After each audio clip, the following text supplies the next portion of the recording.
It can happen to anyone. In less than 30 seconds, a gang of between 5 and 7 men grabs you from your car at gunpoint and takes you for a ride, from which you may or may not return. On a Tuesday night, Massimo Caputo was driving his nephew and a friend home in this affluent Caracas neighborhood when, right here, the restaurateur was intercepted by one car in the front and immediately by another in the rear. He was blindfolded and put in one car, the boys in another. You always feel the pistol on your head or any other part of the body. Always the threats and insults. After they got the money for me, they freed me, and I had to negotiate the release of my nephew for another 24 hours. Thank God we survived without any physical harm, but psychologically we've been damaged forever. Juan Perez, not his real name, is now in charge of the family car parts business and is too frightened of reprisals to show his identity after his father's kidnapping in broad daylight. I sought help from a kidnapping expert, of which there are many. We negotiated and dropped the money off on a highway as agreed. I spoke to my father, who said he was fine. But not for long. His dead body was left in a dump. It totally changes you and the direction of your life. It is totally traumatic. I live as though I were in a war zone. Now I drive an armoured car, always fast and always on the alert.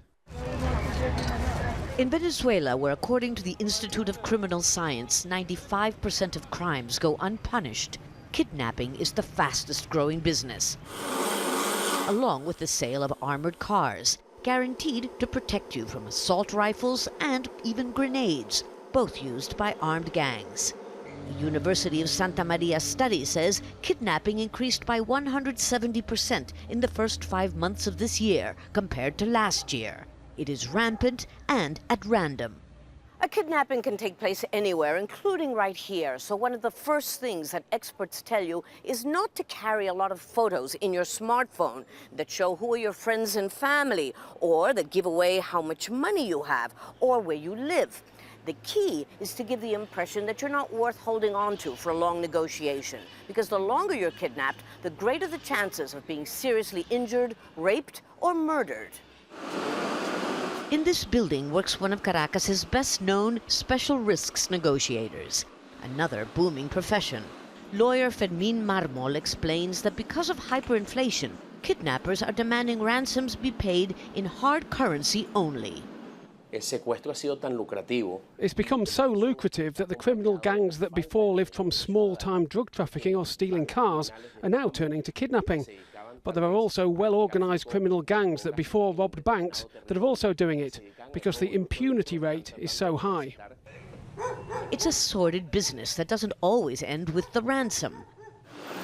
Massimo Caputo, who was kidnapped a second time, confirms reports that security forces sometimes offer victims or their families the option of killing the kidnappers, for a price, of course. I was offered that the first time, but honestly I declined, because you have them taken care of and then it snowballs back at you. 92% of families never go to the police for fear they may be in league with the criminals. The mayor of Chacao, an affluent municipality that's therefore a prime target, sees it as a terrifying epidemic. We have to disband these gangs, and only the government can do it. They don't come from our municipality, and it takes more profound intelligence work.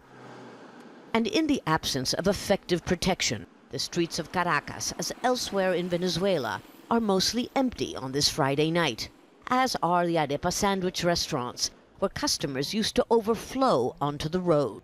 The fear of being the next victim, impossible to shake. Lucia, Newman, Jazeera, Caracas.